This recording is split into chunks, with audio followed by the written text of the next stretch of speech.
Here we go. 5 Foot Productions in the building. Dr. Terrence Graham.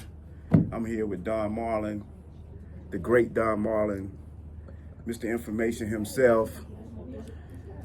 So we got 5 minutes to do this behind the scenes of Me Versus Me, my independent docufilm. This is my 6th film. I'm blessed to be with people who lived it, who has done it on a high level. All right, Mr. Don Marlin, how you doing, sir? I'm doing great. All right. So what's your contribution to this film, Me Versus Me? Playing the part of myself, an experienced substance abuse counselor, somebody who has military experience and understands what veterans are going through. I get a chance to just talk about my own experience and then offer some resources out there that people can reach out to in case they need some help. What was your rank in the military? Well, what branch of service first? And what I was in your the rank? Navy for 25 years, a little more than 25 years. I retired as a senior chief in E8. Wow. Well, being an Army guy myself, you know. It's okay, we still love you. So tell me how being in the Navy changed your life course. I guess I was a kid who was pretty aimless. I had a daughter. I was paying child support as an 18-year-old college or high school graduate with no real future. And I always had dreams of coming in the Navy. Wow. I thought of it as a career.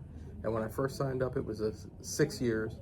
And people gave me a hard time, the idea, like, what if you don't like it? Mm-hmm. And at that time in my life where I wasn't really going anywhere, the difference between getting out at 24 and 26 didn't make a difference. Right. And I was looking for some sort of career path, or at least some way to get a kid without direction, find some direction. Don, where you from?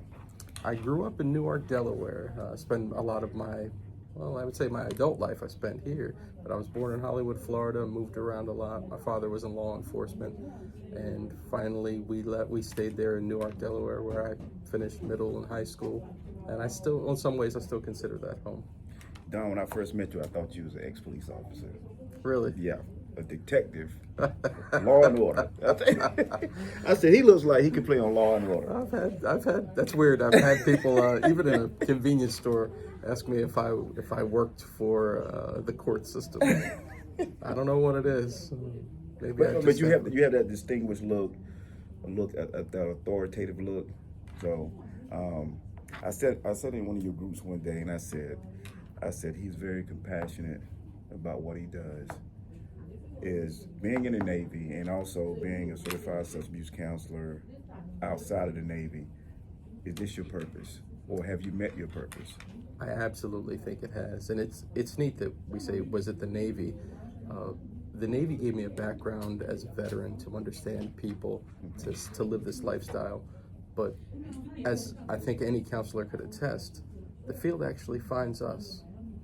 There's something already inside of us. I don't think there's a thing that can be created.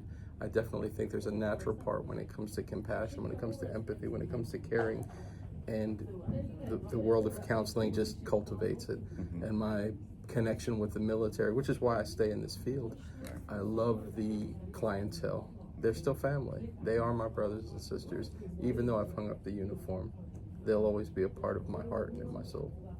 Now, what is that you miss about the Navy? I know you're around it daily, Yeah. but what do you actually miss about being active duty? There's a sense of camaraderie that is hard to duplicate once I hung up the uniform.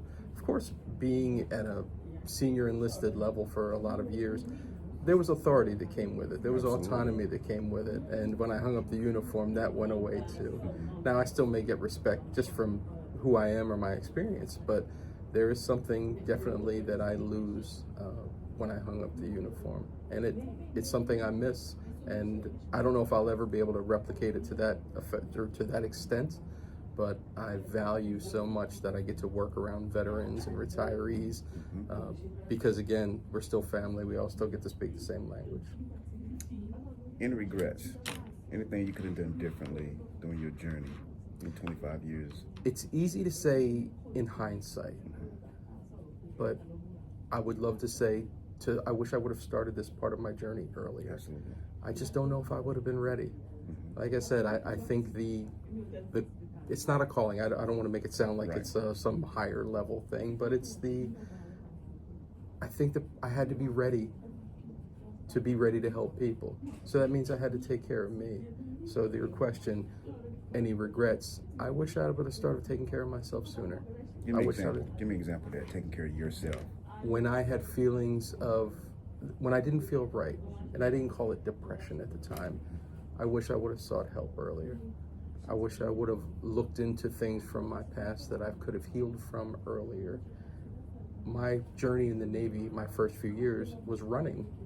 Although I was running with people, I was running away from me. And in doing so, it created a hole in my heart that just continued to grow. But I didn't understand it. So I had to find ways to fill it. And if I was doing that through use of substances, whether it was drinking or hanging out, that's what I would do. So if I could have started that journey and healed a little sooner, it's hard to say where I would have been or where I would be now. Maybe I'd be at the same place, but maybe I'd have a few less scars. Less scars. Those scars are mental or physical, emotional scars. As for me, I think I always wanted to be a super soldier, Captain America. But I think being in combat and just being away from the world, everybody knows my anxiety is travel. I don't like flying, but I have to at times. Sure. But if you take away being deployed to Desert Storm, I would have probably been still in the military. I've probably been a lifer. I did enjoy the Army. I loved it. Like I said, I love being in uniform. I took pride. PT was my thing. I just get up in the morning. And I still, get up, work out. I'm still active that way. But being deployed at 19, 20 years old, it changed my life course.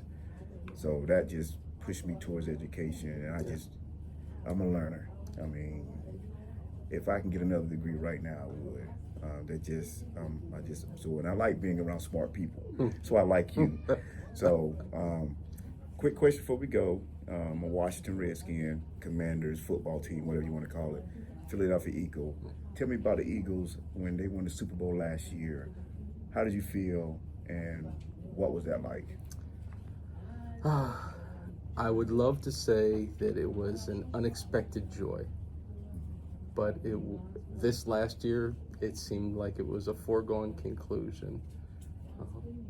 2018, the first Super Bowl. Yes. That was the one that I stood up in front of the TV with my hands shaking as Tom Brady got strip sacked to end the game.